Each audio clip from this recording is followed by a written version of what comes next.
കണ്ണൂർ പള്ളിക്കുളത്ത് കഴിഞ്ഞ ദിവസം ബസ് ഇടിച്ച് നിയന്ത്രണം വിട്ട ലോറി മരത്തിലിടിച്ച് ഡ്രൈവർ മരിച്ച സംഭവത്തിൽ കടുത്ത നടപടിയുമായി മോട്ടോർ വാഹന വകുപ്പ്. അപകടമുണ്ടാക്കിയ ബസ് ഡ്രൈവറുടെ ലൈസൻസ് 6 മാസത്തേക്ക് എൻഫോഴ്സ്മെന്റ് RTO മരവിപ്പിച്ചു. അപകടത്തിൽ കൊണ്ടോട്ടി പള്ളിക്കൽ സ്വദേശി മരിച്ചിരുന്നു. പള്ളിക്കുളത്ത് ദേശീയപാതയിൽ തിങ്കളാഴ്ചയാണ് സ്വകാര്യ ബസ് തട്ടിയതിനെ തുടർന്ന് നിയന്ത്രണം വിട്ട ലോറി മരത്തിൽ ഇടിച്ച് ഡ്രൈവർ മരിച്ചത്. മലപ്പുറം കൊണ്ടോട്ടി പള്ളിക്കൽ ബസാറിലെ കുറ്റിയിൽ ഹൌസിൽ പറമ്പൻ ജലീലാണ് മരിച്ചത്. ക്ലീനർക്ക് പരിക്കേൽക്കുകയും ചെയ്തിരുന്നു. ഈ സംഭവത്തിലാണ് ബസ് ഡ്രൈവറുടെ ലൈസൻസ് മരവിപ്പിച്ചത്. മാധവി ബസ് ഡ്രൈവർ VK റിബിന്റെ ലൈസൻസാണ് 6 മാസത്തേക്ക് മരവിപ്പിച്ചത്. എൻഫോഴ്സ്മെന്റ് RTOയുടേതാണ് നടപടി. റിബിന് 1 മാസത്തെ നിർബന്ധിത പരിശീലനവും നിർദ്ദേശിച്ചിട്ടുണ്ട്.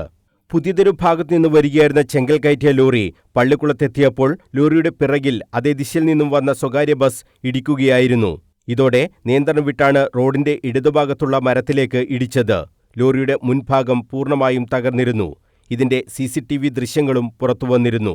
അശ്രദ്ധമായ ഡ്രൈവിംഗിന് ടൗൺ പോലീസും ബസ് ഡ്രൈവർക്കെതിരെ കേസെടുത്തിട്ടുണ്ട്. News bureau, Kannur.